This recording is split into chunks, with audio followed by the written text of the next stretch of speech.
वर्षा, ए वर्षा, अरे मैं तेरा मजनू हूँ, मैं तेरा राजा हूँ वर्षा।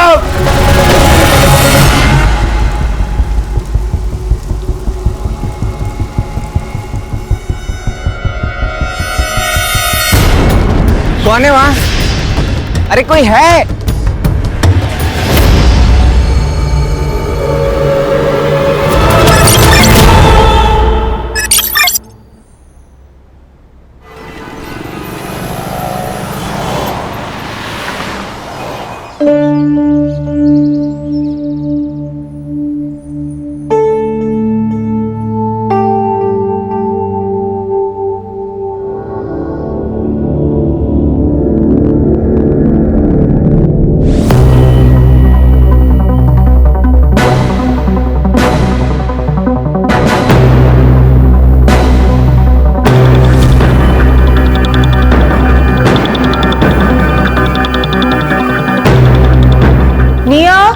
जय, आ जाओ, नाश्ता लगा रही हूँ।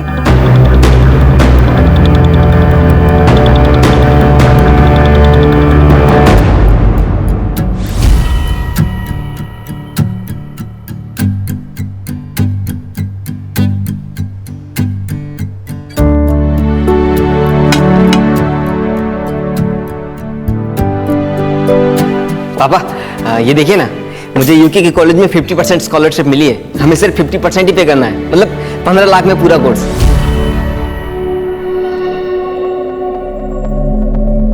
15 लाख? दिमाग खराब है ना तेरा? 1 रुपया खर्चा नहीं करूंगा तेरे ऊपर। हट।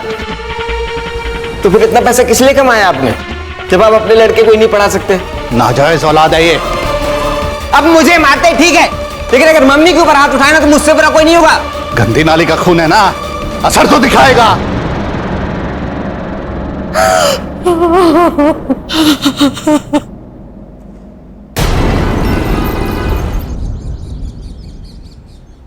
नितिन, नितिन नाश्ता रेडी है, जल्दी आओ।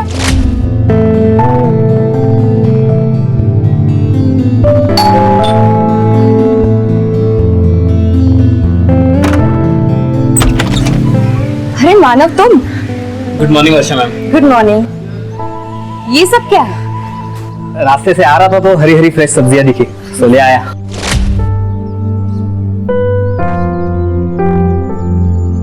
अच्छा सुनो, तुम ना डॉग फूड लेके आना स्टोर रूम में, मैं ये रख देती हूँ। मैं रख देता हूँ। अरे नहीं, इट्स ओके, तुम जाओ, मैं रखती हूँ। ठीक है, हाँ? इस रूम में रखा? हाँ हाँ। ओके।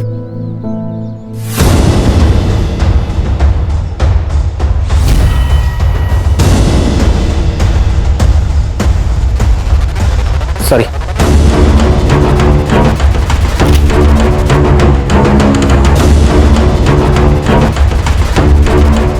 आज फिर से पोहा, रोज रोज एक ही नाश्ता।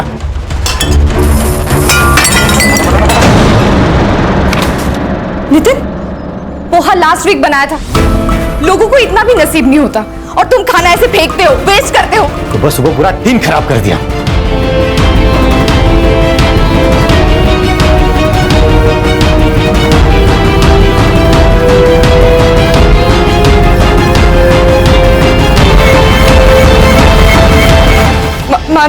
मानव रहने दो, मानव। इट्स ओके मैम, मैं उठा लेता हूँ। Hi Jenny, see my new tattoo. You like it?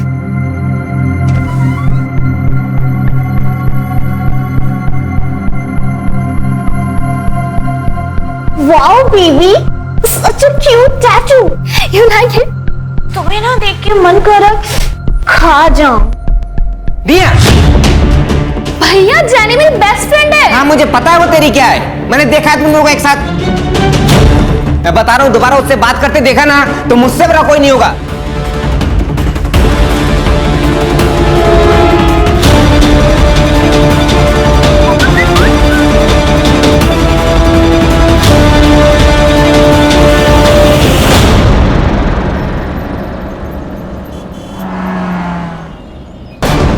दूसरी बार आई है टेलर के पास।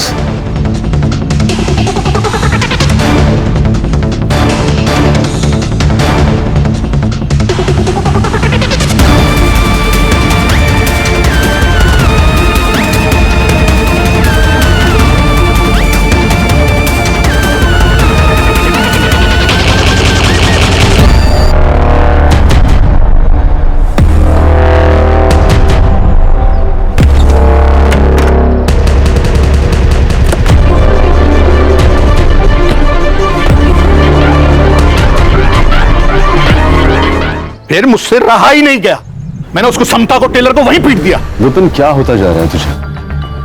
तेरी दिमागी हालत बिल्कुल ठीक नहीं। और मैंने सुना तूने जय और भाभी पर भी हाथ उठाया।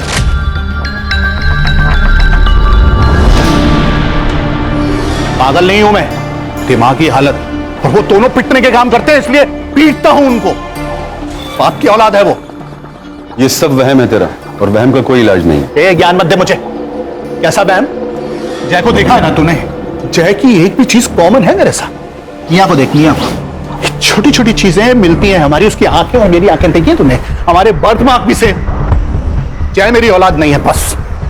माना तू सही है, जय तेरा बेटा नहीं है, लेकिन तूने उसे 18 साल पाला। जय तुझे पापा बुलाता है। अगर कुछ बुरा हुआ भी है तो माफ कर देना। नहीं करूंगा, नहीं कर सकता माफ। डीएनए टेस्ट करवाऊंगा मैं। डीएनए टेस्ट कराने से क्या होगा? तू खुद को ही टॉर्चर करेगा। ये बात यहीं खत्म कर दे, ये सब सोचना बंद कर। अच्छा मुझे एक बात बता, जब जय कंसीव हुआ तो तू यहीं था ना? शिप पर तो नहीं था? जब उसने कंसीव किया था ना, तब मैं यहां नहीं था। पर तू नहीं समझेगा, तू जा जा जा, तू जा।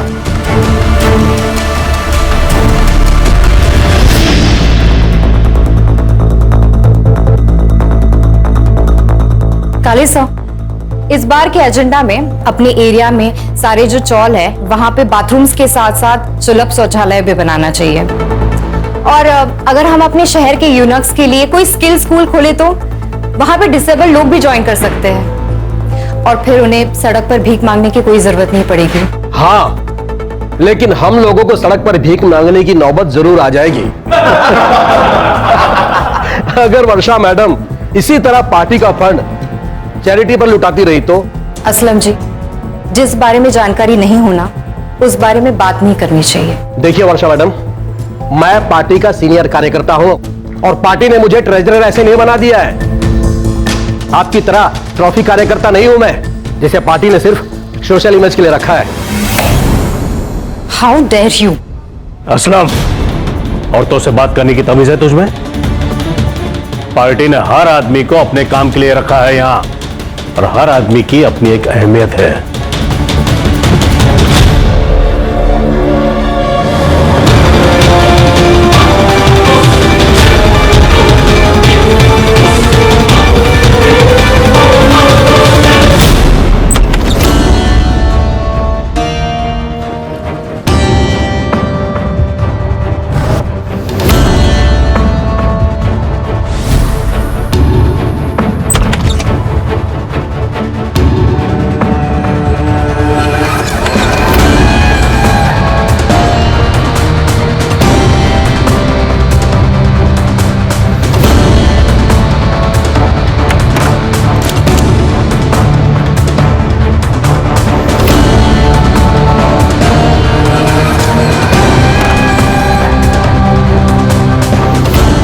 क्या बात है, ब्लैक मनी रखने का भी रेंज।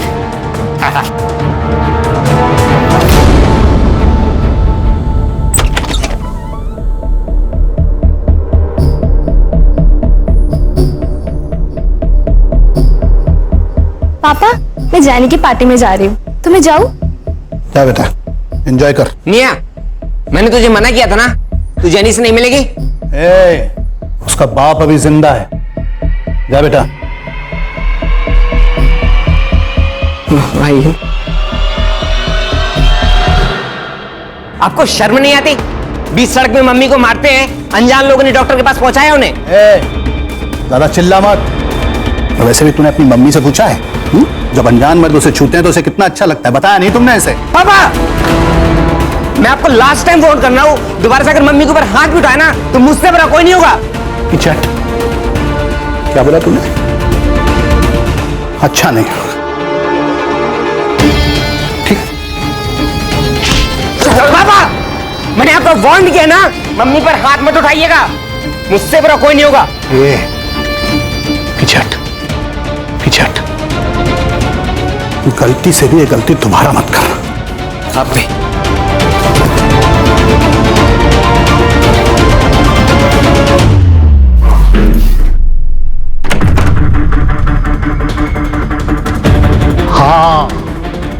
वो लड़का मुझसे बर्दाश्त नहीं होता है, खत्म करो उसे।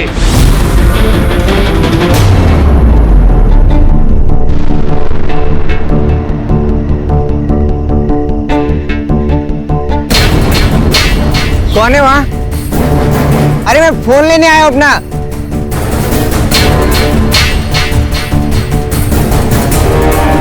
अरे कोई है?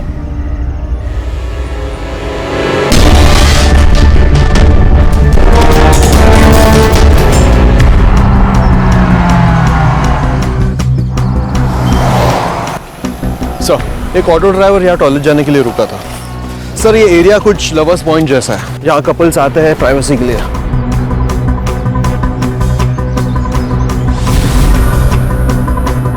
ये शक्ल कुछ जानी पहचानी लग रही है। हाँ सर, ये वर्षा शिंदे जी है, हमारे एरिया की सोशल वर्कर और जनजीवन पार्टी की मेंबर। जरा नीट बघा काहीतरी सापडेल, फॉरेंसिक को बुलाइए। सर, चोरी का मामला हो सकता है। हो सकता है इन्हें किसी ने यहाँ अकेले आते हुए देखा हो और चोरी कर लियो। यहाँ नशेड़ी गंजेड़ी लोग बहुत आते हैं सर। सारे हिस्ट्री शूटर्स, चेन स्नेचर्स, सबकी सारी डिटेल्स भी चौकी से मंगवाओ। यहाँ कोई सीसीटीवी कैमरा तो दिख नहीं रहा है। दोनों तरफ सबसे पहले जो सीसीटीवी कैमरा नजर आए उसका सीसीटीवी फुटेज निकलवाओ। बॉडी को पोस्टमार्टम के लिए भिजवाओ और उसकी फैमिली को कांटेक्ट करके उनको शिनाख्त के लिए बुलवाओ। Okay sir. पंकज, उसके पार्टी ऑफिस से उसकी सारी डिटेल निकलवाओ और उसका सीडीआर भी निकलवाओ। Yes sir.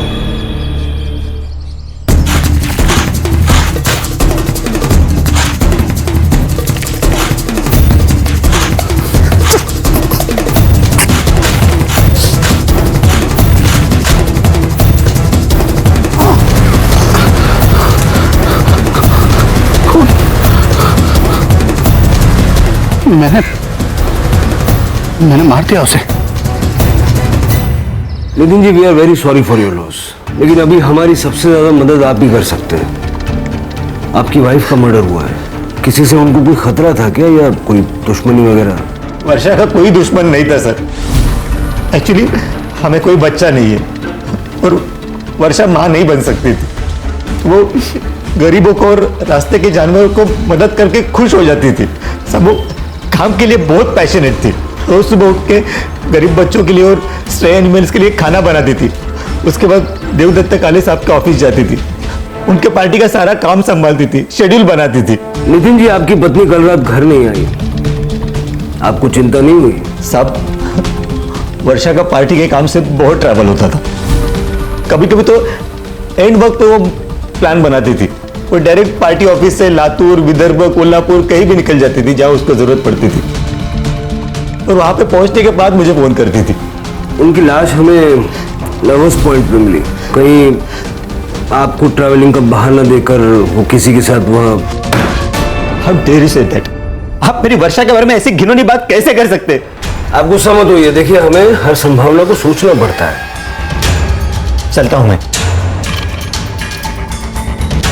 नम्रता, वर्षा सोशली एक्टिव थी, पॉलिटिकल पार्टी भी ज्वाइन की थी।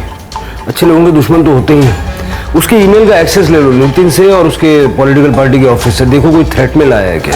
Okay sir. अरे मैं कहता हूं रुक जाओ, ये पुलिस स्टेशन है, यहाँ 24 घंटे के पहले कंप्लेंट नहीं लेते। 24 घंटे में कुछ हो गया तो? अरे मैं कुछ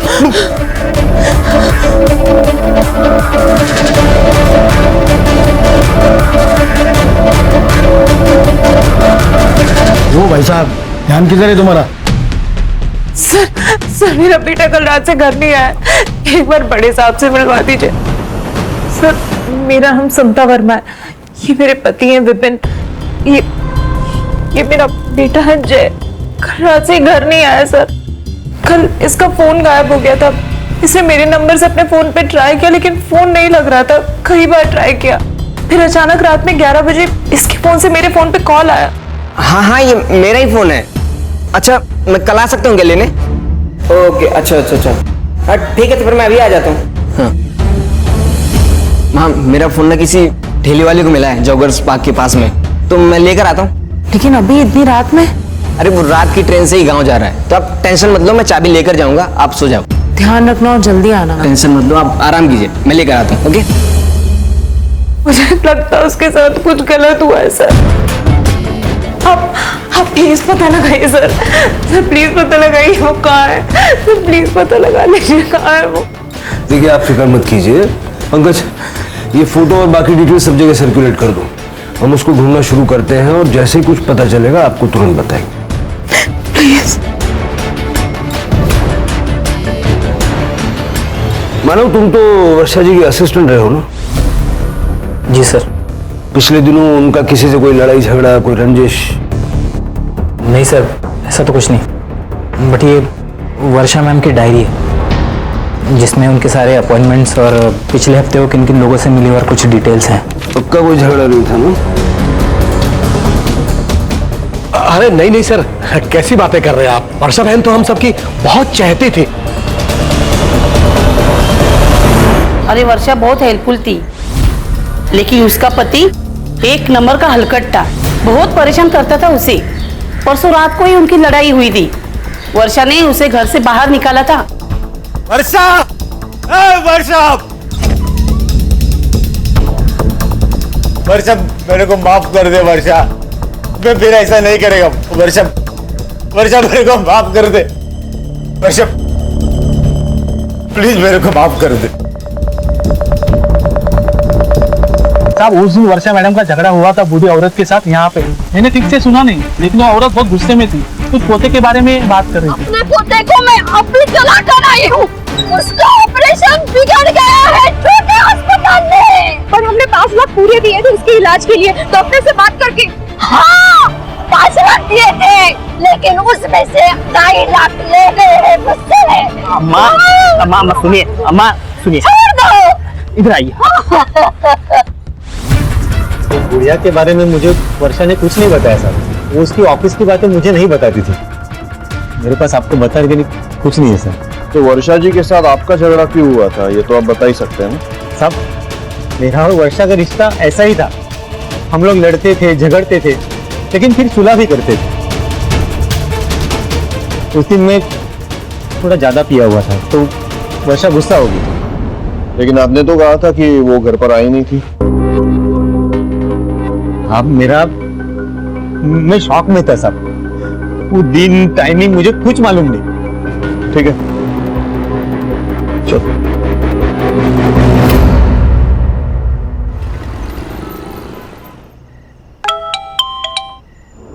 कल मेरे लोग आएंगे 2 बजे, उनको पैसा दे देना, अब वहां रखना सेफ नहीं है। ठीक है, 25% मेरा रख के बाकी का दे देता हूं। क्या? पैसा रखने का पैसा देता आ रहा हूं तुझे। 1 लाख रुपए महीना, वो तो रेंट है। 25% मेरे मुंह बंद रखने का। 25% नहीं, 25 टुकड़े करूंगा तेरे।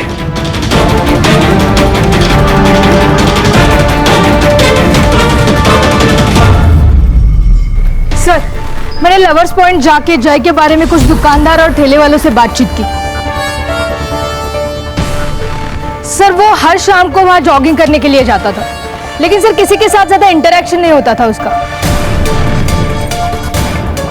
मुझे तो लगता है वो किसी लड़की के साथ भाग गया होगा। ऐसा है तो उसका बैंक स्टेटमेंट निकालो, आदमी कहीं भी जाएगा पैसों की जरूरत तो पड़ेगी। Right sir.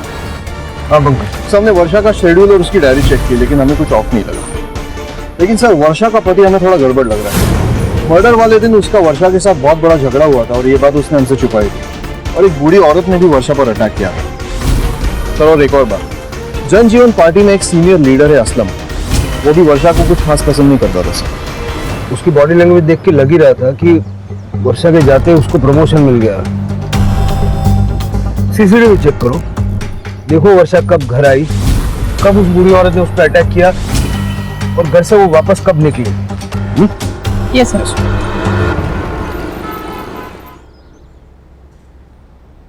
सर। सर वर्षा की पीएम रिपोर्ट आई है। डेथ 3 अगस्त को रात 11:30 से 1:30 बजे के बीच में हुई। सर धारदार चाकू से 2 stab wound. Cause of death excessive blood loss. Sir एक अजीब बात है, फॉरेंसिक टीम को क्राइम सीन पे 2 अलग-अलग ब्लड सैंपल मिले हैं। किलर का होगा, अपने डेटाबेस में सारे हिस्ट्री शीटर्स के साथ में मैच करवा लो। सर मुझे पर्सनली ऐसा लगता है कि ये किलर का नहीं, किसी और विक्टिम का हो सकता है। पंकज, क्राइम सीन को दोबारा अच्छे से चेक करो। अगर ये दूसरा खून किसी विक्टिम का है तो उसको ढूंढ निकालना हमारे लिए बहुत जरूरी है। क्विक। एक मजे की बात बताऊं, कल मैं और समता पुलिस स्टेशन गए थे जय की रिपोर्ट लिखाने। पुलिस वाले के सामने बार बार गिड़गिड़ा रही थी समता, मेरे बेटे को ढूंढो, मेरे बेटे को ढूंढो। एक भी बार उसने ये नहीं बोला कि हमारे बेटे को ढूंढो। फिर से ये सब लेकर बैठ गया। तेरा बेटा घर से लापता है, तुझे उसकी फिक्र होनी चाहिए। कभी सोचा है समता भाभी कितनी परेशान हो रही हो? कैसी फिक्र? मेरा बेटा होता तो फिक्र होती।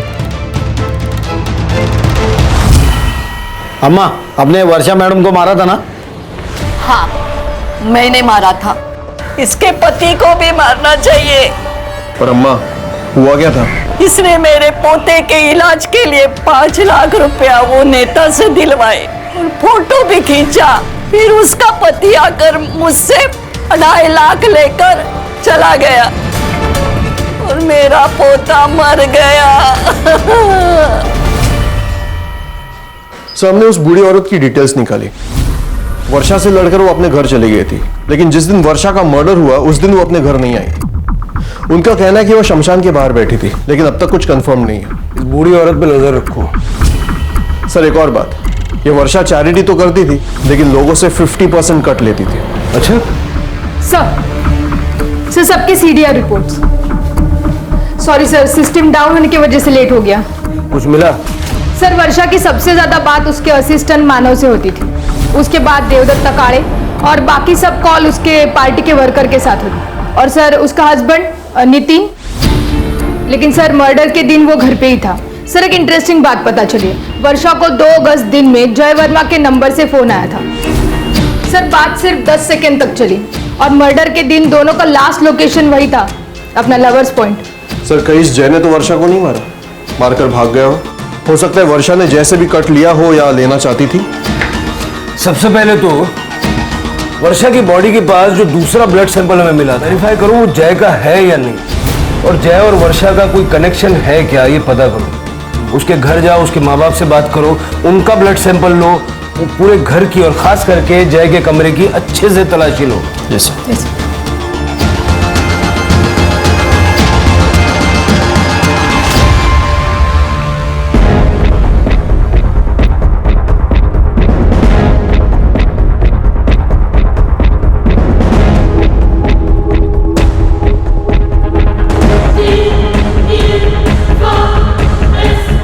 सर। ये लैपटॉप मिला है। सर, मेरे जय के बारे में कुछ पता चला? ये लैपटॉप कॉन्फिस्केट कर लो। नहीं, अब तक कुछ पता नहीं चला। और हाँ, मुझे आपके ब्लड और डीएनए सैंपल्स लेने होंगे।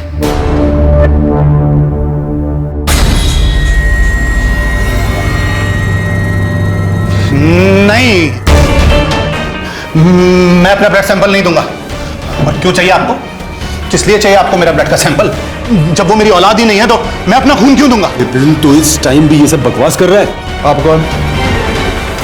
मैं विपिन का दोस्त हूँ, आई मीन फैमिली फ्रेंड। ये सब क्या पागलपन लगा रखा है यार? क्योंकि इनको मेरे जय की फिक्र ही नहीं है। हाँ, मेरे मेरे मेरे सुना सुना सुना सुना तूने? फिर से इसने कहा मेरे जय की, मेरे जय की। ये सच क्यों नहीं बताती कि किसकी नाजायज औलाद है वो? कहाँ मुंह काला किया था तूने? जवाब दे, जवाब चाहिए मुझे। जवाब चाहिए तो सुनो, जय प्रीमेच्योर बेबी है, 7वें महीने में डिलीवर हुआ था वो। उस वक्त तुम शिप पे थे और तुम्हें मुसीबत में नहीं डालना चाहती थी, इसलिए मैंने तुम्हें नहीं बताया। ज्यादा ज्ञान मत दे मुझे, वरना पीछे हटो, समझ गए? देखो, हमारे पास कोर्ट ऑर्डर्स हैं, ब्लड सैंपल तो आपको देने ही होंगे।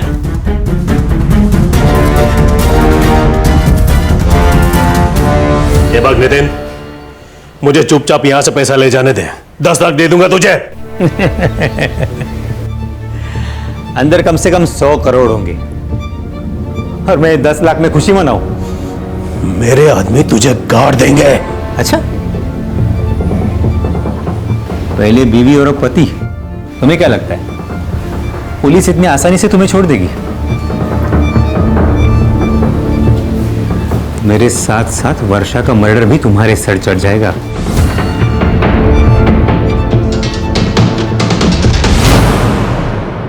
विपिन जय को अपना बेटा ही नहीं मानता था। हाँ सर, पर आज उन दोनों के बीच बहुत बड़ा झगड़ा भी हुआ। कहीं जय के गायब होने में इस विपिन का हाथ तो नहीं है? मुझे इस विपिन की पूरी कुंडली चाहिए। सर प्लीज टीवी ऑन करिए। वर्षा शिंदे जो कि जनजीवन पार्टी की उभरी हुई युवा नेता थी का कुछ दिन पहले ही मर्डर हो गया था और आज उनके घर पर हुई रेड में लगभग 100 करोड़ रुपए बरामद हुए। वर्षा शिंदे जनजीवन पार्टी के महाराष्ट्र हेड देवदत्त काले की बहुत ही करीबी मानी जाती थी। इस रेड में देवदत्त काले और उनकी पार्टी पर कई सवाल खड़े हुए। आईटी डिपार्टमेंट पार्टी के सभी वरिष्ठ नेताओं से आजकल किसी की अच्छाई पे भरोसा नहीं कर सकते। ये 100 करोड़ रुपया कमाने के लिए वर्षा ने इतने दुश्मन बनाए होंगे, उनमें से किसी ने टिप दी है। क्या आपको लगता है इन्हीं में से किसी ने टिप दी होगी? 100%। Sir 1 minute. हेलो, क्या? ठीक है, हम अभी आ रहे हैं। सर, जय की डेड बॉडी मिली है। स्टैप किया गया, बाकी कुछ पता नहीं चल रहा है। सर, पर ये बॉडी गलना स्टार्ट हो चुकी है, 2-3 दिन पुरानी लगती है। ये स्ट्रॉन्ग पॉसिबिलिटी है कि जय और वर्षा का मर्डर एक साथ किया गया और जय की बॉडी को गोनी में डाल के यहाँ लाके डंप किया गया। अब तक हम लोग वर्षा के किलर को ढूंढ रहे थे। मुझे लगता है कि स्ट्रेटेजी थोड़ी चेंज करनी चाहिए। शायद जय मेन टारगेट था और वर्षा कोलैटरल डैमेज। जय की पूरी फैमिली की इंफॉर्मेशन निकालो, हमें परतें कुरेदनी होंगी, शायद रास्ता वहीं से मिलेगा।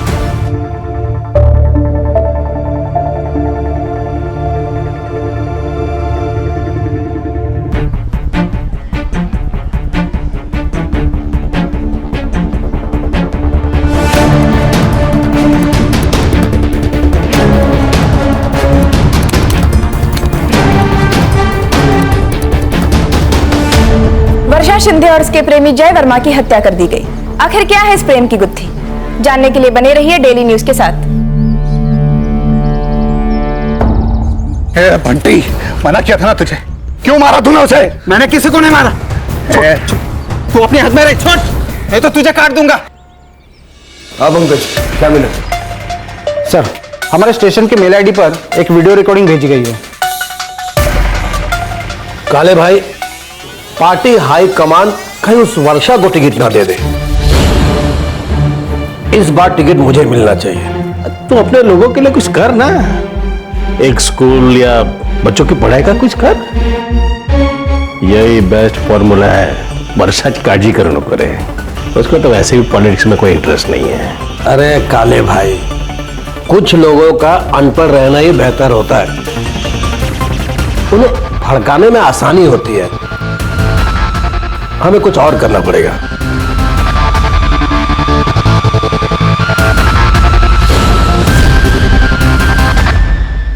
ये किसने भेजा है? नाम पता सब निकाला सर मैंने। सर, लेकिन उससे पहले एक और वीडियो देखिए। सर, ये लवर्स पॉइंट जाने वाले रास्ते का सीसीटीवी फुटेज है। सर, ये बाइक वाला वर्षा जी को लेकर लवर्स पॉइंट की तरफ जा रहा है। सर, इस वीडियो में वर्षा जी का चेहरा ठीक से नहीं दिखाई दे रहा है क्योंकि उन्होंने स्कार्फ पहना है, लेकिन वर्षा जी के साड़ी के प्रिंट से मैंने मैच किया ये सीसीटीवी फुटेज। सर, ये वर्षा जी है, मैंने कंफर्म किया। ये बाइक वाला लवर्स पॉइंट की तरफ गया, 4 मिनट बाद अकेला वापस रास्ते पे दिखाई दिया। फिर फुटेज में आगे 7 मिनट बाद ये अकेला वापस लवर्स पॉइंट की तरफ गया और बाद में दिखाई नहीं दिया। ये बाइक किसकी? सर, ये समीर मिश्रा के नाम पे रजिस्टर्ड है, मानव मिश्रा का कजिन। और सर, उसी ने हमें ये वीडियो रिकॉर्डिंग भेजी है। तो आप तीनों ने मिलके वर्षा का मर्डर किया और जय वहां पहले से था, उसको क्यों मारा? येड़ा जालस की गया। हम लोग पॉलिटिशियंस हैं, क्रिमिनल्स नहीं। आजकल फर्क पता कहां चलता है? क्यों नितिन? ऐसा मैंने क्या किया है? मैंने तो वो किया जो वर्षा ने मुझे बताया। मैं तो इन लोग को जानता भी नहीं। असलम को पैसे के बारे में मालूम था, असलम ने टिप दिया, बाद में रेड पड़ी, है ना? गद्दार! चुप कर काले, मुझे पता चल गया था कि तू मेरे को टिकट नहीं देगा। अरे टिकट पाने के लिए पहले काम तो कर। अरे इतना पैसा जो तेरे खिलाया, काम भी करूं, पैसा भी खिलाऊं, क्या क्या करूं? तो ऐसा नहीं क्या पैसा देके उसके फायदे भी तूने बहुत किए हैं।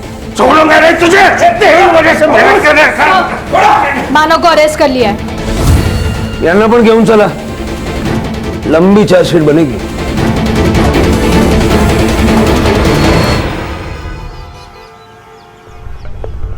शहर छोड़कर भागने की प्लानिंग कर रहा था ये। अरे भागेगा तो तब जब भागने देंगे। देखिए सर, मैं सच बता रहा हूँ सर, मैंने कुछ नहीं किया है। मुझे पता था लेकिन कि मैं एक दिन पकड़ा जाऊंगा, क्योंकि मेरे पास पैसा है ना पॉलिटिकल सपोर्ट। ये पॉलिटिकल पार्टी में काम करके विक्टिम कार्ड खेलना सीख गया तू। दाखव त्याला। वर्षा के साथ तू ही है ना? आता भाषणाला सुरुवात कर भावी आमदार। लेकिन एक शर्त है, सिर्फ सच बोलना है। चल। मैं प्यार करता था वर्षा मैम से। उन्होंने पॉलिटिकल पार्टी सिर्फ सपोर्ट के लिए ज्वाइन की थी। मैम की सोशल मीडिया इमेज की वजह से पार्टी को फायदा हो रहा था, और मैम को पॉलिटिकल इन्फ्लुएंस का। और मैम को पति मिला वो नितिन जैसा, जो वो हर काम करता था जो मैम को पसंद नहीं था।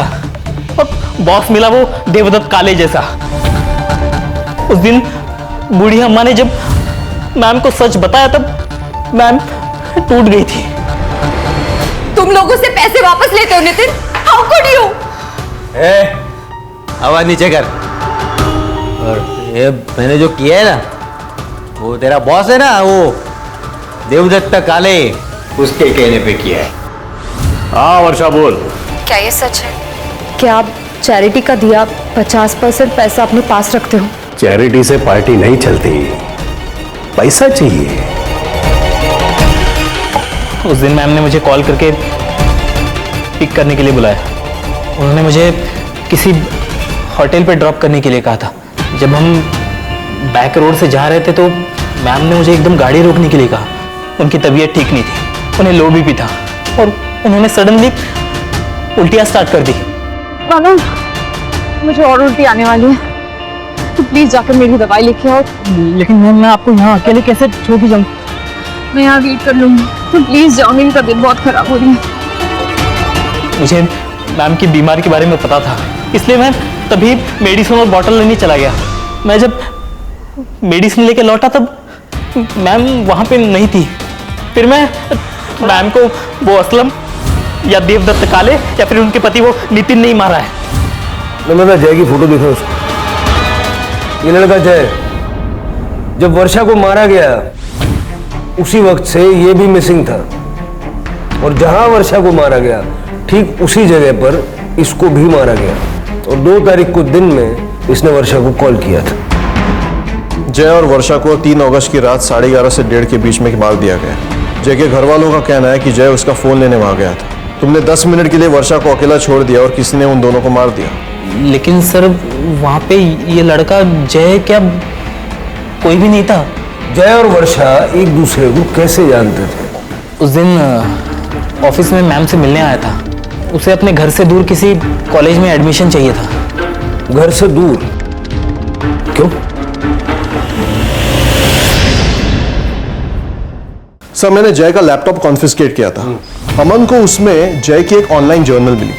सर जय अपने बाप से नफरत करता था, और जय का अपनी बहन की गर्लफ्रेंड के साथ भी पंगा था। बहन की गर्लफ्रेंड के साथ पंगा म्हणजे काय? सर एक्चुअली जय की बहन लेस्बियन है। जय उसी जगह गया था जहाँ वर्षा गई थी। हो सकता है कि उसने वर्षा को देखा हो और वो उससे मिलने चला गया। तो शायद हम ये मान के चल सकते हैं कि वर्षा के कातिल ने ही जय को भी मार डाला। सर पर वो सिर्फ जय की बॉडी क्यों लेके गया? शायद वो जय की बॉडी पहले डंप करने ले गया हो, वहां मानव आ गया और कातिल डर के भाग गया। जय की फैमिली का सीडीआर। मर्डर के दिन उसके फैमिली का कोई भी आदमी उस लोकेशन के आजू बाजू भी नहीं था। ये जय की बड़ी बहन निया और उसकी गर्लफ्रेंड, दोनों को बुलाओ। सर ये मैडम जेनी, अमन ने इसकी ऑनलाइन फ्रॉड की सारी हिस्ट्री निकाली है। हमने जय भैया को नहीं मारा। उस दिन तो हम दोनों डॉक्टर के पास गए थे, और चैनी को ये सब फ्रॉड करना पड़ा जय भैया की वजह से, ताकि वो सेक्स चेंज ऑपरेशन करा सके। Well I hate capitalism. और वैसे भी मैंने कुछ अमीर बुड्ढों को ही लूटा है वीडियो कॉल के जरिए, and I don't even regret about it. Jail में रिग्रेट करना बहुत टाइम मिलेगा। भैया, ये जेनी तुम्हें चीट कर रही है और 2 लड़कियों को भी डेट कर रही है। ये तुम्हारा भाई सही था।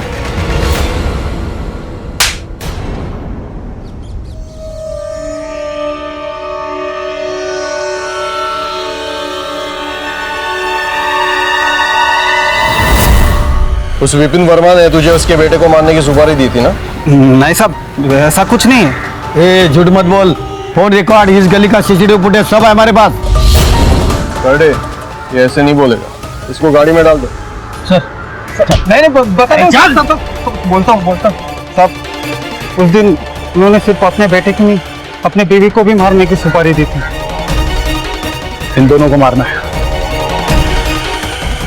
और साहब, अगले दिन उन्होंने वो सुपारी भी कैंसिल करवा दी थी। तो तूने जय को नहीं मारा? नहीं साहब, कैंसिल सुपारी के लिए मैं बोला किसी को क्यों मारूंगा। विपिन जी अपने ही बेटे की सुपारी दी। एक नहीं 2 बार बंटी ने सब उगल दिया है। आपने जय को मारा और उसी वक्त वर्षा वहां आ गई तो वर्षा को भी मार दिया। पता नहीं, मेरे को गुस्सा था उसके ऊपर। वो मेरा खून नहीं था इसलिए। जय आप ही का बेटा था। आप दोनों के डीएनए प्रोफाइल जय के साथ परफेक्टली मैच होते हैं। अपने बेटे का खून कर दिया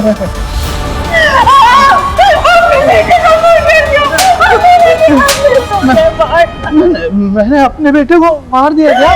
इनका मेडिकल करवाओ, हो सकता है ये मेंटली डिस्टर्ब्ड है। चले जाओ। मैंने अपने बेटे को मारा। सर, जय का सिम ऑन हुआ है।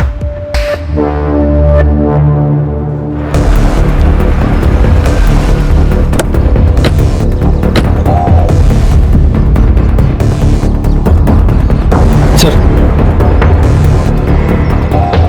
कहाँ मिला है सिम? वो मालती नगर के कचरे के इसमें मिला साहब। वो जगह दिखा हमें, तुम गाड़ी में बैठ।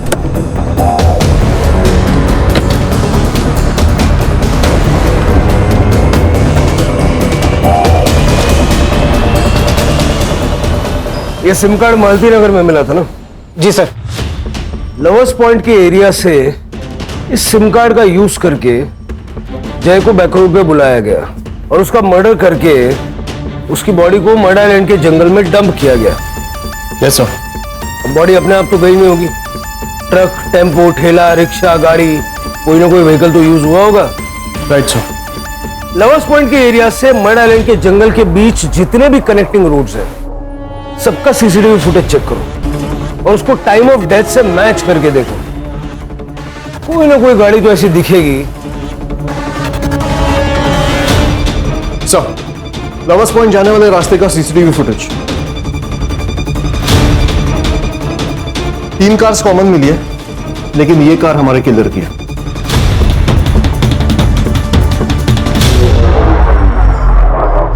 3 अगस्त की रात को तुमने जय को कॉल किया था उसी के नंबर से, फिर गाड़ी में बैठ के घूम के बैक रोड पे पहुंचे 3 सिग्नल क्रॉस करके, ताकि सीसीटीवी में तुम कहीं नजर ना हो।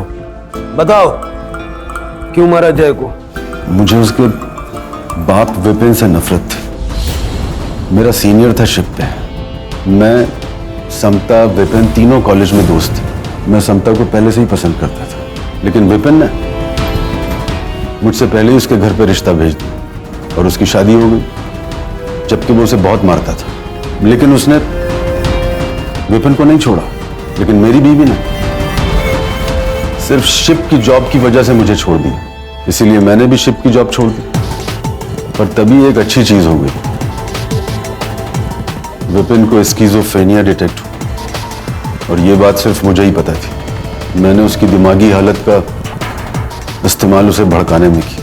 जय तुझ पे बिल्कुल भी नहीं गया, उसकी एक भी हरकत तुझसे नहीं मिलती। मैंने ही उसे कहा था जय को मारने के लिए, ताकि जय मर जाएगा, वो पकड़ा जाएगा और समता मेरी हो जाएगी। लेकिन उस गधे ने जय और समता दोनों की सुपारी दी।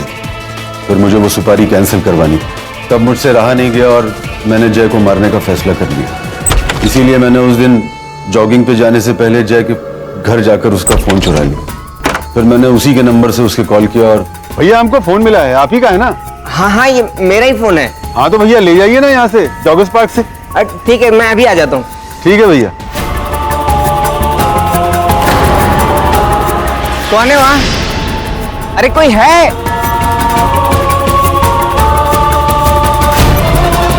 वर्षा को क्यों?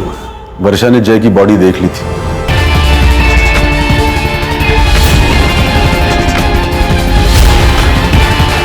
और वो शायद पुलिस को कॉल करने वाली थी, इसीलिए वर्षा को मारना पड़ा। जय की बॉडी क्यों ले गए? वर्षा की बॉडी वहां क्यों छोड़ दी? वर्षा की बॉडी पुलिस को मिलती तो पुलिस उसका मर्डर इन्वेस्टिगेशन करती, और मेरा उससे कोई कनेक्शन नहीं था, इसलिए मैं रडार में भी नहीं आता। इतना दिमाग चला के कुछ फायदा हुआ? तुम्हारी जलन की वजह से कितने लोगों की जिंदगी खराब हो गई। लेके जाओ इसको।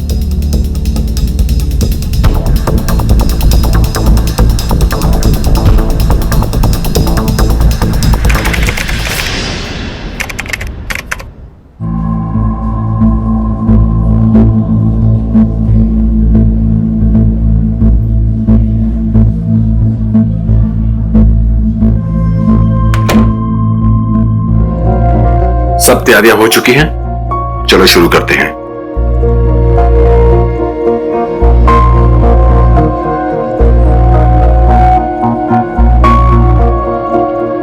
सॉरी सर, थोड़ा लेट हो गया। रोहित मल्होत्रा की रिपोर्ट आ गई है? हाँ सर, आ गई है। तुमने देखा? हाँ सर, रिपोर्ट्स में ब्रेन ट्यूमर आया है।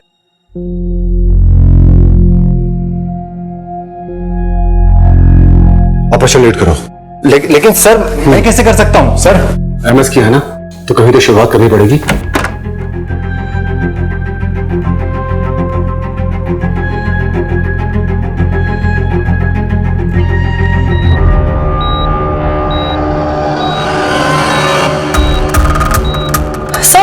सब पल्स गिर रहा है सर। हाँ, मैं कुछ करता हूँ।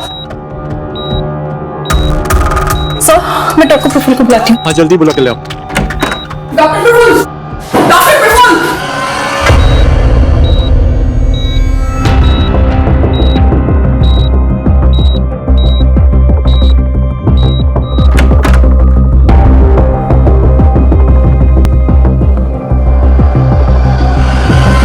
प्रफुल्ल, अचानक क्या हुआ? पहले बड़े साहब निकल गए, उसके बाद सिस्टर निकल गई, फिर आप।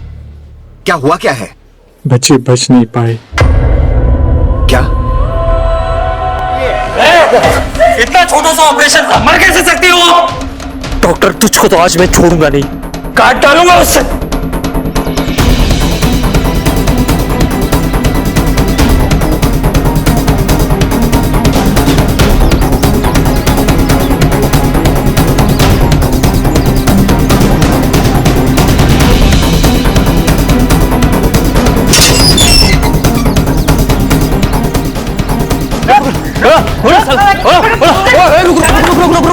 अबे पागल है क्या? देख नहीं रहा किसका घर है? अंदर जाएंगे तो फंस जाएंगे। गुड्डे की पहुंच बहुत ऊपर तक है। तो क्या हुआ? इतना डर क्यों रहे हैं? घुस के खींच लाते ना उसको। देख, तुझे जाना है तो जा, हम लोग रिस्क नहीं लेंगे। अरे यार, पैसे कैसे मिलेंगे? चल, बाद में आते हैं। अरे रुक विजय, बाहर आ, नहीं तो दरवाजे तोड़ के अंदर आ जाएंगे।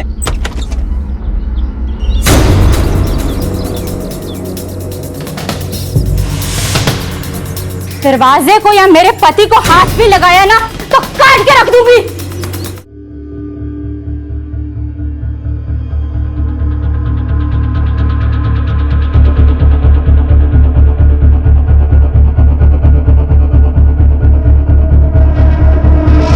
क्या हो रहा है यहाँ पर? शास्त्री जी, आपके दामाद विजय ने हम लोगों से लाखों रुपए लिए और अब वापस नहीं कर रहा है। हाँ, बिल्कुल नहीं दे रहा है वो। और शांति रखिए,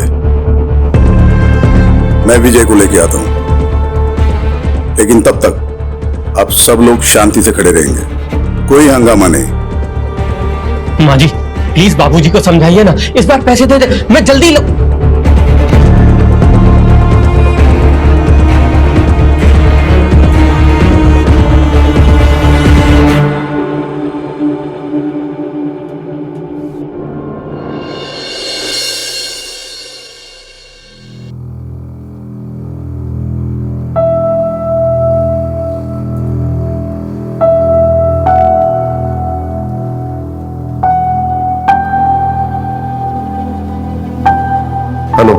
केशव शास्त्री बोल रहा हूं।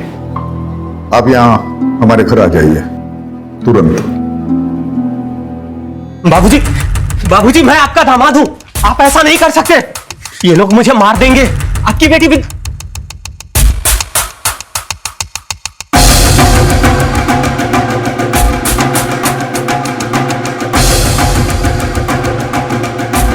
सुन, मेरा दामाद होने के नाते तुझे एक शरीफ और जिम्मेदार इंसान होना चाहिए था, और तू एक नंबर का धूर्त और धोखेबाज आदमी है, जिसकी सजा तुझे मिलनी चाहिए। ले जाइए इसे।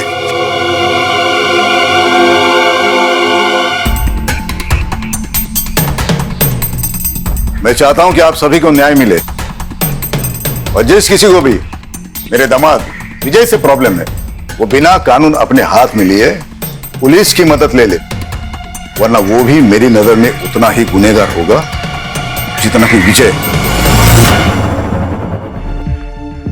बाबूजी, बाबूजी आपने ये सही नहीं किया। विद्या, अपने बाबूजी से ऐसे बात करते हैं? विद्या, सही क्या है गलत क्या है तुमसे सीखने की जरूरत नहीं है मुझे। और बाबूजी ने वही किया जो एक शरीफ इंसान को करना चाहिए। मक्खन लगाना बंद करो, अगली बारी तुम दोनों की। तुम्हें क्या लगता है मुझे पता नहीं कि मेरी गैर मौजूदगी में तुम दोनों मेरे दवाखाने में क्या करने जाते हो?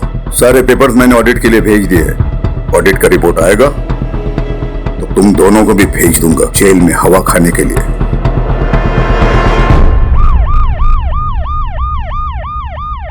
सर मैंने ही आपको कॉल किया था, प्लीज।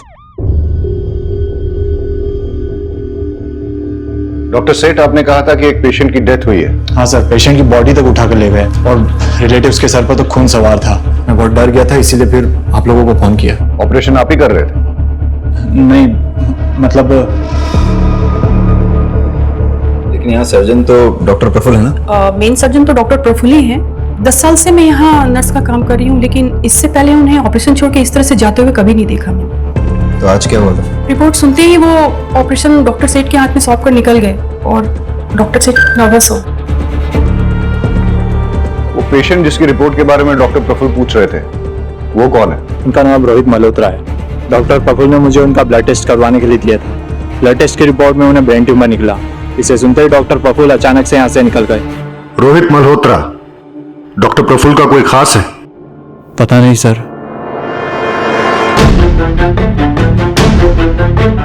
डॉक्टर प्रफुल्ल एक रैंडम आदमी रोहित मल्होत्रा, उसकी रिपोर्ट्स के बारे में जानने के बाद एक 5 साल की बच्ची को चलते हुए ऑपरेशन के बीच छोड़कर चले गए।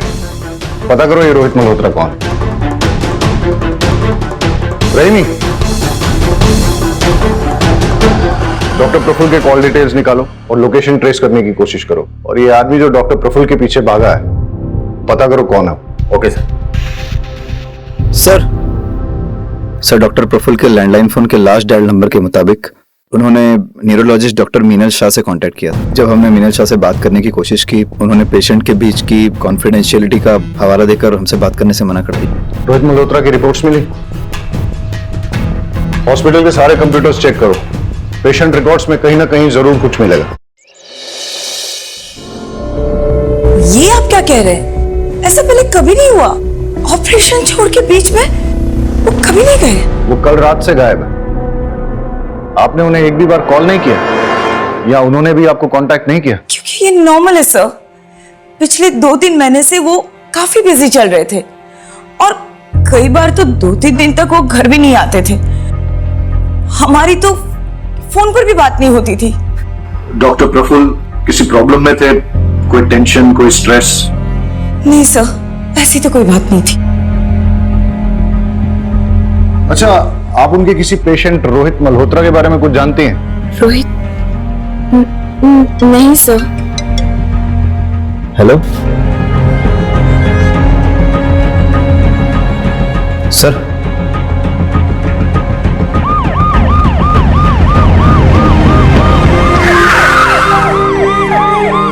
ये सब धरना कर रहे हैं। जब तक आप लोग डॉक्टर प्रफुल्ल को गिरफ्तार नहीं कर लेते, तब तक हम लोग ना यहाँ से जाएंगे और ना पिंकी का अंतिम संस्कार करेंगे।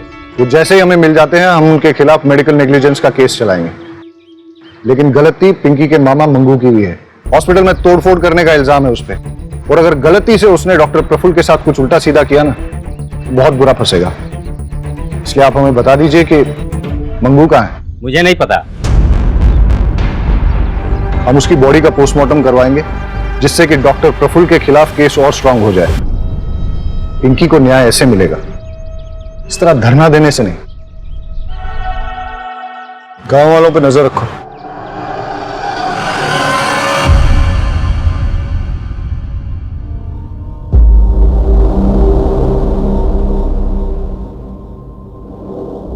परेश जी शास्त्री जी। मैं घर जा रहा हूं, तू भी सब निपट के जल्दी घर जाना। कल सुबह की ट्रेन है, मेरी याद है ना?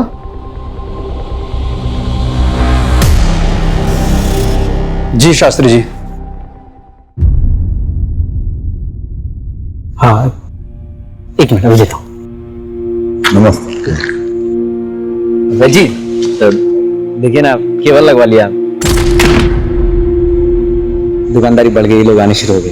बढ़िया है, बस इसी तरह तरक्की करो। मेरी शुभकामनाएं तुम्हारे साथ है।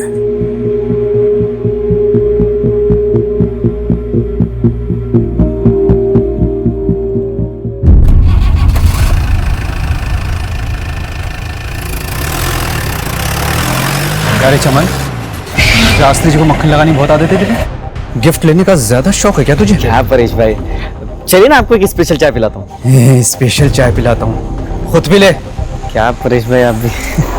अब संभालो। अब ऑडिट होगा तो क्या करेंगे हम? ऑडिट होगा तो जेल में जाएंगे। और ये कैसी बात बोल रहे हो तुम?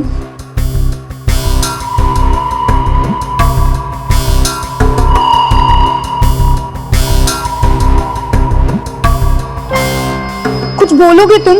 मुझे बहुत डर लग रहा है। तू टेंशन मत ले, सब संभाल लिया मैंने। कल अपनी जिंदगी बदलने वाली है। सच्ची?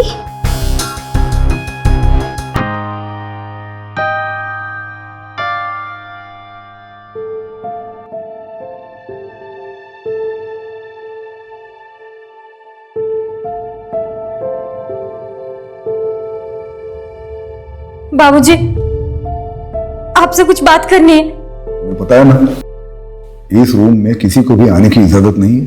बाबूजी, आप प्लीज विजय को छुड़वा लीजिए, प्लीज।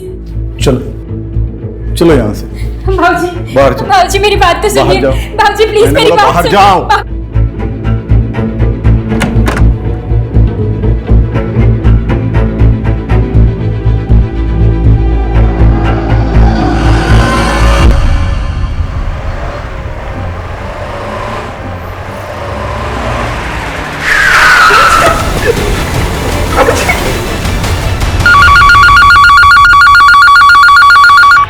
हेलो सर, एक कटा हुआ हाथ मिला यहाँ।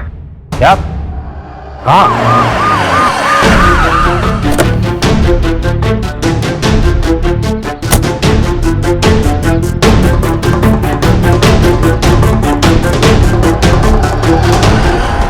फॉरेंसिक को बुलाओ। जी सर।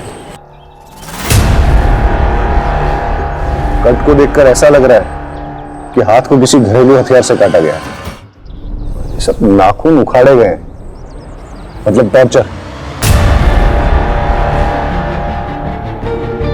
लगता नहीं है यहाँ कोई सीसीटीवी मिलेगा। इन लोगों से पूछताछ करो, देखो कुछ और इंफॉर्मेशन मिलती है क्या।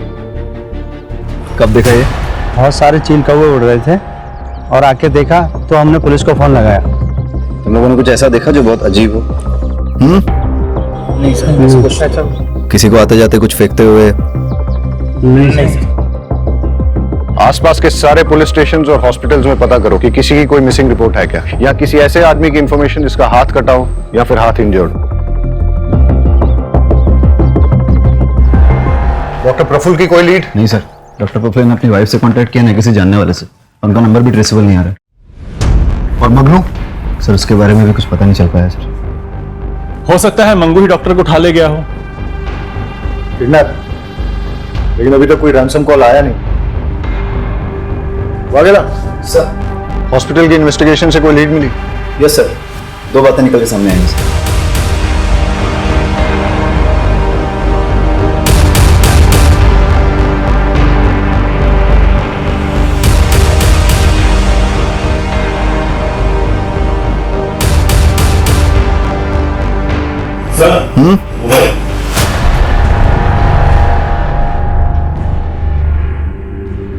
डेटा निकाला इसका?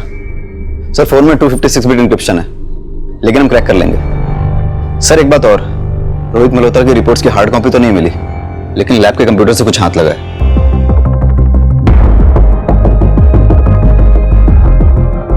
इसकी मुझे हार्ड कॉपी मिल सकती है? जी सर। सर रोहित मल्होत्रा के ब्लड टेस्ट की पेमेंट खुद डॉक्टर प्रफुल्ल ने की थी, वो भी अपने डेबिट कार्ड से। और सर रिपोर्ट्स में रोहित मल्होत्रा की पर्सनल डिटेल्स, उसका एड्रेस, उसका फोन नंबर सारे फेक हैं। पेशेंट का नाम छुपाने के लिए इतनी मेहनत? सर हो सकता है रोहित डॉक्टर प्रफुल्ल का कोई करीबी हो, इसलिए उसकी रिपोर्ट के बारे में सुनकर वो घबरा गया था। तो सर डॉक्टर प्रफुल्ल के मोबाइल में उसका नंबर सेव होना चाहिए। हो सकता है इस मोबाइल में सेव हो। लेकिन डॉक्टर प्रफुल्ल ने अभी तक अपनी वाइफ, दोस्तों या रिश्तेदारों को कांटेक्ट नहीं किया है, और उसकी वाइफ कह रही थी कि इससे पहले वो कभी भी ओटी से ऑपरेशन छोड़ के गए नहीं है। Very interesting. रोहित मल्होत्रा की एज 46 साल, डॉक्टर प्रफुल्ल की एज भी 46 साल, दोनों का ब्लड ग्रुप AB नेगेटिव, और ये डॉक्टर प्रफुल्ल के मोबाइल के लास्ट 3 डिजिट्स 436, रोहित मल्होत्रा के मोबाइल के आखिरी 3 डिजिट 643। इतना बड़ा कोइंसिडेंस नहीं हो सकता। डॉक्टर प्रफुल्ल और रोहित मल्होत्रा का DNA मैच करके देखो, अगर मैच नहीं होता है तो फिर रोहित मल्होत्रा को ढूंढना पड़ेगा। मैच हुआ तो डॉक्टर प्रफुल्ल ही रोहित मल्होत्रा है, और उसे ब्रेन ट्यूमर है।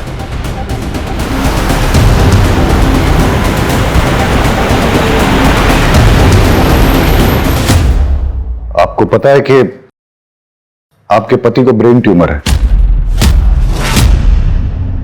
क्या?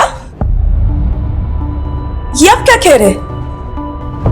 आपको कैसे पता? डॉक्टर प्रफुल्ल ने रोहित मल्होत्रा के फेक नाम से एक ब्लड सैंपल टेस्ट करवाने के लिए दिया था। वो ब्लड सैंपल डॉक्टर प्रफुल्ल के ब्लड से मैच होता है, और इस टेस्ट की रिपोर्ट के अकॉर्डिंग रोहित मल्होत्रा यानी कि डॉक्टर प्रफुल्ल को ब्रेन ट्यूमर है।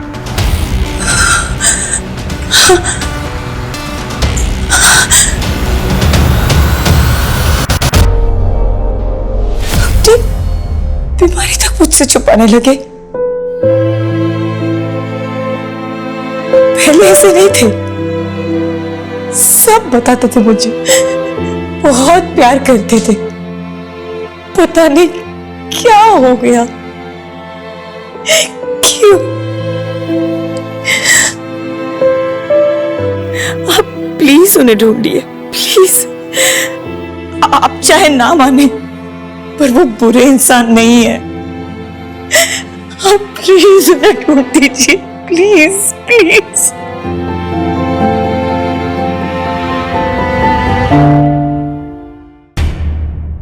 सर कटे हुए हाथ के फिंगरप्रिंट्स पुलिस डेटाबेस से मैच किए जा रहे हैं। हो सकता है हमारे रिकॉर्ड में से किसी के साथ इसका मैच हो जाए। और सर फॉरेंसिक की रिपोर्ट के मुताबिक हाथ कटने वाले आदमी की उम्र लगभग 60 साल की थी, और जब उसका हाथ काटा गया तो वो जिंदा था। पर सर डिस्ट्रिक्ट पुलिस स्टेशन और हॉस्पिटल से भी किसी 60 साल के आदमी के गायब होने या हाथ कटे हुए इंजर्ड आदमी के बारे में नहीं पता चला है। लेकिन कटे हुए हाथ पे जो अंगूठी मिली है उस पे एक ज्वेलर का मार्क है। हम पता लगाने की कोशिश कर रहे हैं कि वो कौन से ज्वेलर का है।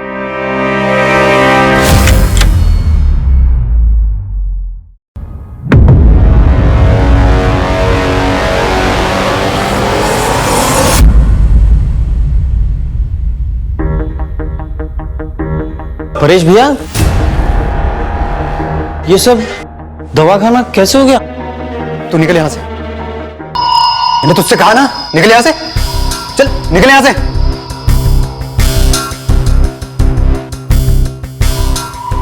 कैश कितना था लॉकर में?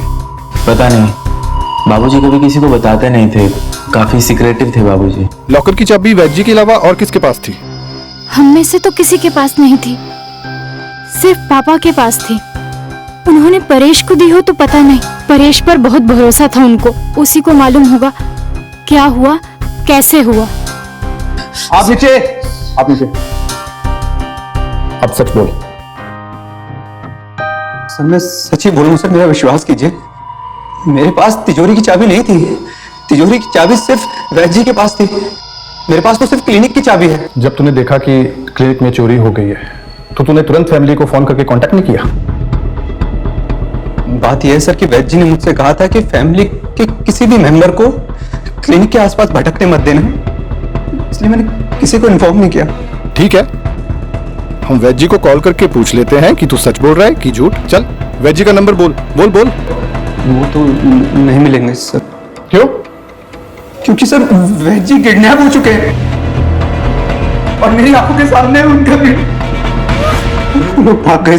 कौन सी गाड़ी थी और नंबर क्या था? मुझे कुछ याद नहीं सर, उस समय मेरा दिमाग सुन्न हो गया था, मैं कुछ देख और समझ नहीं पाया, मुझे कुछ याद नहीं सर।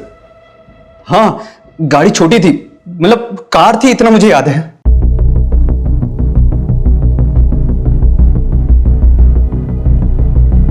शास्त्री जी कहाँ हैं? कॉन्फ्रेंस के लिए गए हैं इगतपुरी। अच्छा, अगर मैं कहूं कि वो वहां पे पहुंचे ही नहीं है। 2 दिन हो गए आपके पापा को घर से गए हुए, लेकिन आपने एक बार भी उनको कांटेक्ट करने की कोशिश नहीं की। आपको ये भी मालूम नहीं है कि वो वहां पहुंचे भी है कि पहुंचे ही नहीं है। कैसी फैमिली है आपकी? फिंगरप्रिंट्स हमारे डेटाबेस में किसी के साथ मैच हुए? नहीं सर, उस आदमी का कोई क्रिमिनल रिकॉर्ड नहीं है। Yes doctor. देखिए, हाथ जब हमने बरामद किया तब उसे कटे हुए 48 घंटे हो चुके थे। पहले सारी उंगलियों के नाखून उखाड़े गए, मतलब टॉर्चर, फिर हाथ काटा गया। हाथ काटते वक्त विक्टिम जिंदा था, लेकिन इस तरह हाथ काटने के बाद अगर ब्लीडिंग को ना रोका जाए तो अब तक शायद विक्टिम जिंदा ना बचा हो। गमछे में जो खून मिला है वो कटे हुए हाथ का ही है, लेकिन उस गमछे में जो एक बाल मिला है वो किसी और का, क्योंकि बाल का डीएनए खून से मैच नहीं हो रहा। और वो अंगूठी? उंगली में अंगूठी का कोई ऐसा निशान नहीं है जैसा कि अंगूठी पहनने वाले की उंगलियों में होता है, जिसका मतलब है कि हाथ कटने के बाद अंगूठी पहनाई गई हो। क्यों कोई किसी का हाथ काटकर उसमें अंगूठी पहनाकर फिर हाथ को फेंक देगा? क्या वजह हो सकती है? हो सकता है हमें कोई क्लू देने की कोशिश कर रहा हो, या क्रिमिनल हमें मिसलीड कर रहा है। यानी कि क्रिमिनल या तो निहायती बेवकूफ है या फिर बहुत ही डेयरिंग, जो हमें चैलेंज करने की कोशिश कर रहा है। लेकिन सर, पुलिस को कोई चैलेंज क्यों करेगा? होते हैं कुछ साइको ऐसे।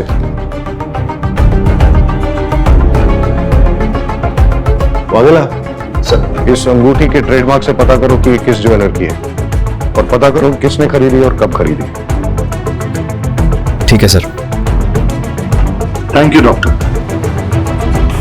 तो डॉक्टर प्रफुल्ल के कैबिन में मिला फोन डिक्रिप्ट हो गया है। हमें उसमें कुछ फोटोग्राफ्स और 10 फोन नंबर मिले हैं। उन नंबरों को नाम के साथ सेव नहीं किया गया है। इंटरेस्टिंग। पता करो ये 10 फोन नंबर किसके नाम पर रजिस्टर्ड हैं और इन सबसे कांटेक्ट करो। और ये जो फोटोग्राफ्स हैं वो किसके हैं? सो डॉक्टर प्रफुल्ल के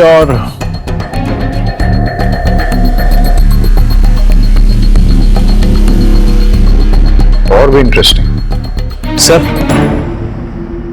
ज्वेलर का पता लग गया है।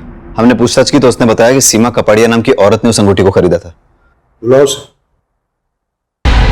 इस अंगूठी को पहचानती हैं आप? हाँ हाँ बिल्कुल, मैंने ही तो खरीदी थी ये बहुत टाइम पहले, लेकिन काफी टाइम से ये मुझे मिल नहीं रही। आप लोगों को कहाँ से मिली है? डॉक्टर प्रफुल्ल पारिक को जानती हैं? नहीं तो मैं किसी डॉक्टर प्रफुल्ल को नहीं जानती। लेकिन ये फोटोज तो कुछ और ही बोल रही हैं।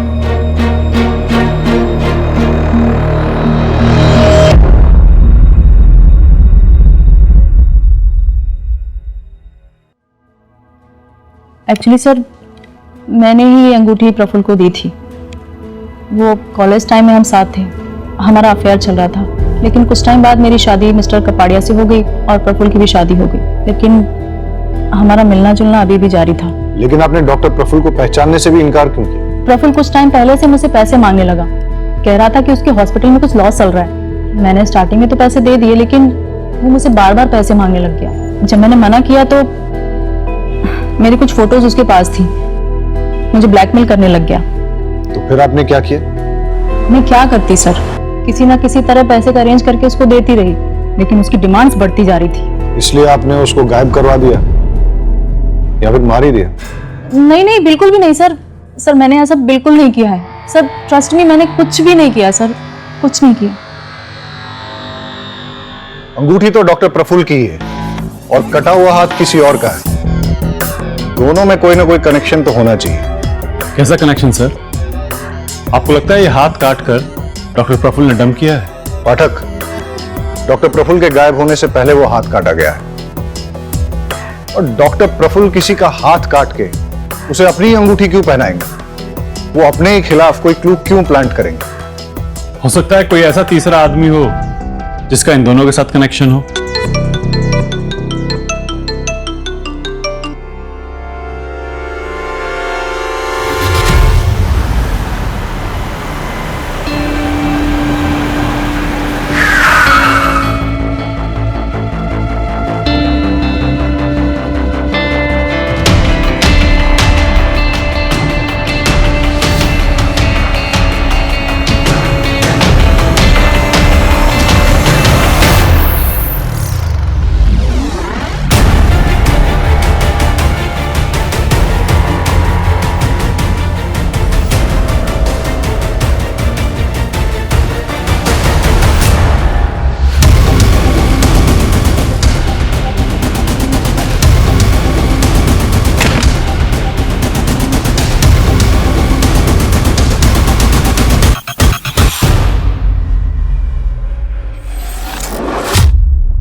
गाना चुप, रोना गाना बंद कर।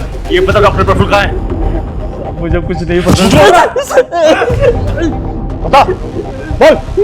मैं तो आपके डर के वजह से मैं चुप रहा था साहब। मेरे पास खाने के भी पैसे खत्म हो गए थे साहब, इसलिए मैं गाँव पैसे लेने गया था। तो बताता है डॉक्टर प्रफुल्ल कहाँ है? दुए साहब, मुझे नहीं पता साहब, पता होता तो मैं खुद ही उसको मार देता। अब तक आपको उसकी लाश मिल चुकी होती साहब। साले की किस्मत बहुत अच्छी है, उस दिन बच के भाग गया मेरे हाथों से साहब।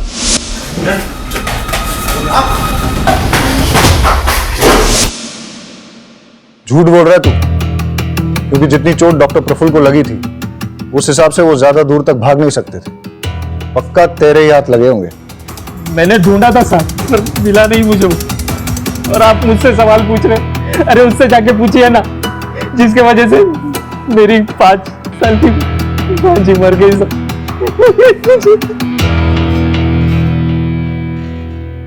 देख, उसकी वजह से उस डॉक्टर पर मेडिकल नेग्लिजेंस का केस बनता है और ये बात पोस्टमार्टम रिपोर्ट से साफ हो जाती है कि पिंकी की मौत डॉक्टर की लापरवाही की वजह से ही हुई थी। लेकिन तू इससे ये मत समझना कि डॉक्टर के गायब होने के केस से तू भरी हो जाएगा। डॉक्टर के साथ मारपीट और हॉस्पिटल में तोड़फोड़ करने के चार्ज में अंदर करो इसे। चलो चल।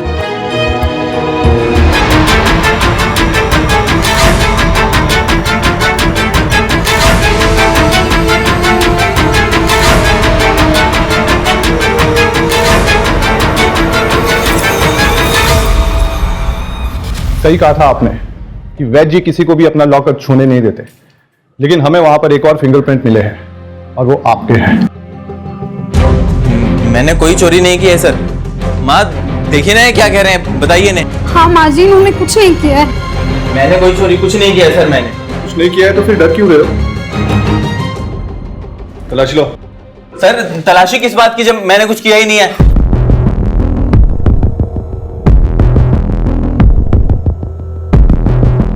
सर आपको जरूर कोई गलतफहमी हुई है, आप मेरी बात समझने की कोशिश कीजिए। मैं आपको ये देखिए इसकी अलमारी से क्या मिला है।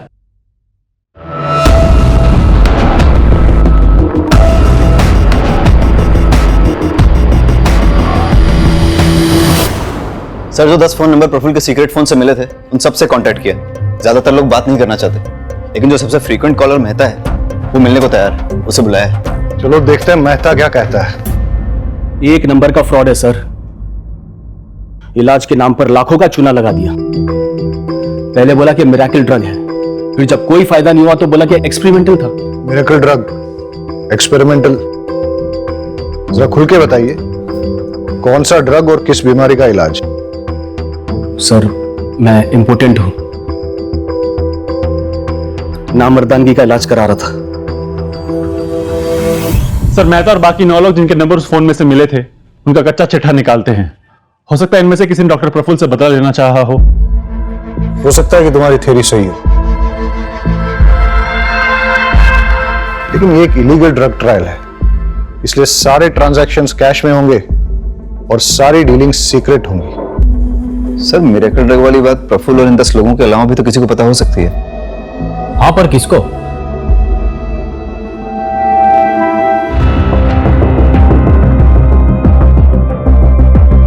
वो 10 आदमी जिन पे ये ड्रग एक्सपेरिमेंट चल रहा था, उनमें से किसी ने भी डॉक्टर प्रफुल्ल या आपको कोई धमकी वगैरह दी? दिनेश मेहता नाम का एक आदमी कुछ दिन पहले घर आया था। आपको मेरी बात समझ में आ रही है नहीं आ रही है? देखिए मिस्टर मेहता, आप मुझे इस तरीके से धमका नहीं सकते। आपने कंसेंट लेटर साइन किया है, ये बात आप भूलिए मत मिस्टर मेहता। फिर आप भी मत भूलिए कि इलीगल कामों में कंसेंट लेटर नहीं चलता। अब आपकी गर्दन मेरे हाथों में, मुझे मेरा पैसा वापस करिए वरना अंजाम भुगतने के लिए तैयार हो जाओ। प्रफुल्ल ने क्या कुछ नहीं किया पैसे कमाने के लिए, पर क्या मिला इस पैसे से? सब बर्बाद कर दिया, कुछ नहीं बचा। बचा है। डॉक्टर प्रफुल्ल ने आपके नाम पे 5 करोड़ की इंश्योरेंस पॉलिसी ली है। आप कहना क्या चाहते हैं? कुछ नहीं, मैं सिर्फ इतना याद दिला रहा हूँ कि उनके जाने के बाद भी आपको पैसों की तंगी नहीं होगी। 5 करोड़ रुपए बहुत होते हैं। आप मुझ पे शक कर रहे हैं? जब तक हमें किसी के खिलाफ कोई ठोस सबूत नहीं मिल जाते, तब तक हमारे लिए सब सस्पेक्ट है।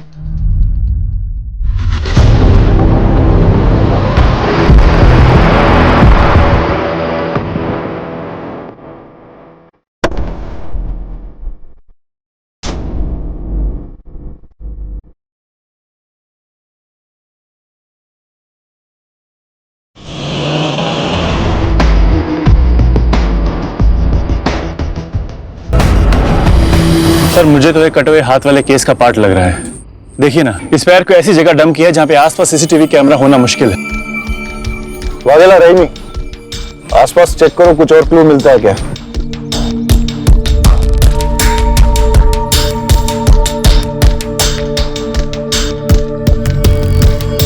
लेकिन इस बार डिफरेंस सिर्फ इतना है कि पैर को किसी प्रोफेशनल तरीके से काटा गया है, जैसे कि किसी सर्जिकल इंस्ट्रूमेंट से।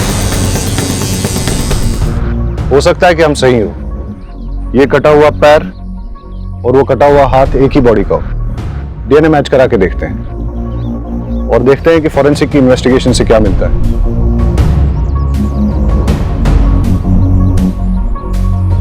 लगता है एक स्टेट वाइड अलर्ट जारी करवाना पड़ेगा किसी 60 साल के आदमी की मिसिंग के लिए। सर खंबात पुलिस स्टेशन से एक अलर्ट आया है। सर वहाँ की पुलिस एक 60 साल के मिसिंग आदमी को ढूंढ रही है। उन्हें एक 60 साल के आदमी का कटा हुआ हाथ और पैर भी मिला है। फॉर्म कांटेक्ट करो। Okay sir. आप हमें केशव शास्त्री का डीएनए सैंपल भेज दीजिए। हम कटे हुए हाथ और पैर के डीएनए से उसे मैच करके देखते हैं और आपको अपडेट करते हैं।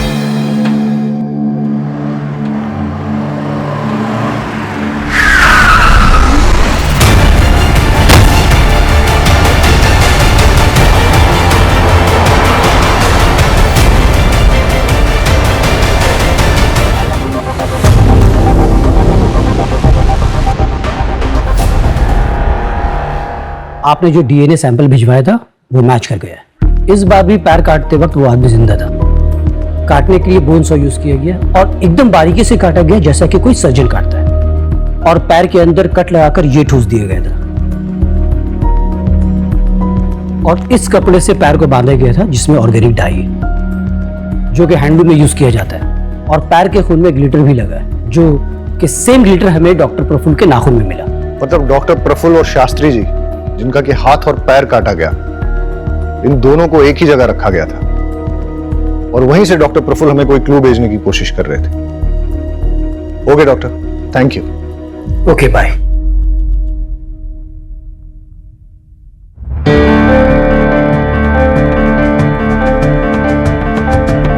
ये बीड्स, हैंडलूम और इस कपड़े में जो ऑर्गेनिक डाई लगी है, ऐसा काम तो आसपास के एरिया में एक ही गांव में होता है।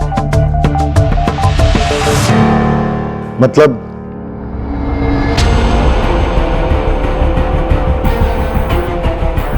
इंस्पेक्टर शेखर। Yes sir. मैंने आपको यहां इसलिए बुलाया क्योंकि हमें विक्टिम की लोकेशन का पता चल गया। आप लोग भी चलिए हमारे साथ। सर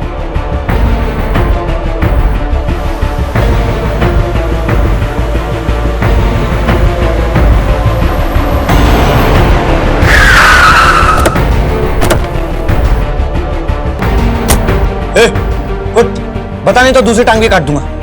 बता। ए कुत्ता लेके आ। अबे कुछ भी और काटा ना ये मर जाएगा। साहब हमारे गांव में काम चलता था लेकिन कोविड की वजह से बंद हो गया। पास में एक फैक्ट्री है, उधर देख सकते हैं। ऐसे नहीं मर सकता।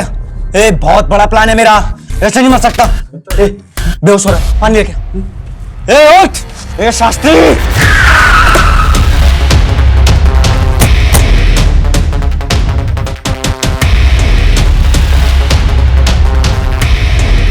शास्त्री भाई ये मर जाएगा। अबे छोड़। चल हम निकलते। नहीं नहीं नहीं छोड़ उसको।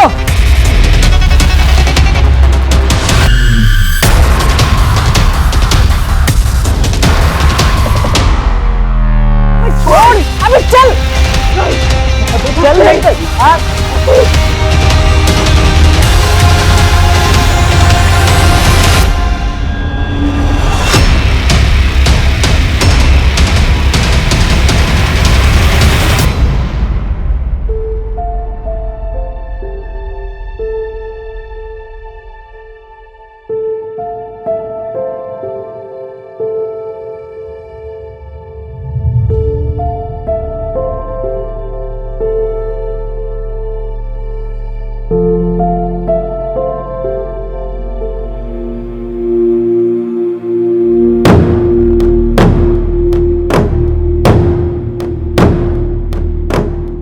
यही वो किताब है ना जिसके पीछे तुम लोग पढ़े थे। इस किताब में आयुर्वेदिक सीक्रेट्स हैं जिससे कि शास्त्री जी इलाज किया करते थे। तुम लोगों को क्या लगा तुम इस किताब को हासिल करके शास्त्री जी जैसे अमीर बन जाओगे? सर प्लान छोटा नहीं था। ये बुक को पढ़कर हम लोगों को दवाइयां बनानी थी, फिर उसे बड़े बड़े कंपनी में बेचना था। प्लान मस्त था लेकिन साहब गुस्से में आकर सब गड़बड़ कर दिया चमन भाई। अबे ये क्या किया तूने? पागल हो गया क्या तू? कुछ पता ही नहीं रहा है। अबे ये डॉक्टर बुलाना पड़ेगा नहीं तो ये मर जाएगा। चल पास का हॉस्पिटल से डॉक्टर बुला के लाते हैं। डॉक्टर तुझको तो आज मैं छोड़ूंगा नहीं।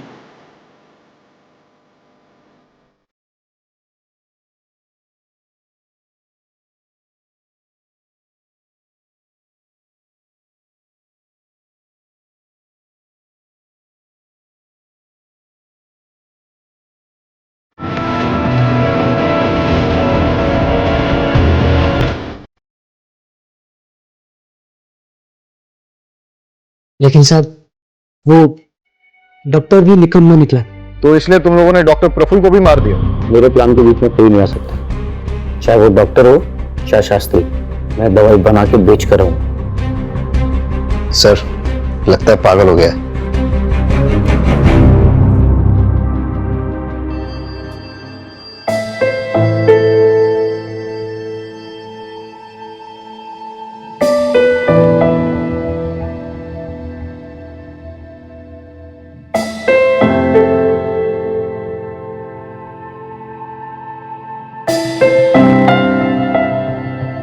चमन पहले से ही साइको था लेकिन किसी को इसके बारे में पता नहीं था क्योंकि सबके सामने वो हंसमुख बना रहता था। चमन ने सोचा कि अगर वो किसी तरह से शास्त्री जी की किताब को हासिल कर लेता है तो वो शास्त्री जी की तरह ही संपन्न बन जाएगा। लेकिन उसे यह नहीं पता था कि विद्या को चोरी या जबरदस्ती से हासिल नहीं किया जा सकता। विद्या के लिए गुरु बहुत जरूरी होता है। अगर किसी तरह से चमन को यह किताब मिल भी जाती लेकिन बिना गुरु के वो उसका कोई फायदा नहीं उठा पाता। लालच से अकल पर पर्दा पड़ जाता है और यही चमन के साथ भी हुआ। इसीलिए अब चमन पर आईपीसी की धारा 326 voluntarily causing grievous hurt through dangerous weapon, धारा 368 किडनैपिंग, धारा 343 रॉन्गफुल कन्फाइनमेंट, धारा 330 और 348 टॉर्चर, धारा 302 मर्डर, इसके तहत चार्जेस लगाए जाएंगे। क्राइम पेट्रोल्स के और भी दिलचस्प कहानी देखने के लिए हमारे चैनल को सब्सक्राइब करें और बेल आइकॉन दबाना न भूलें।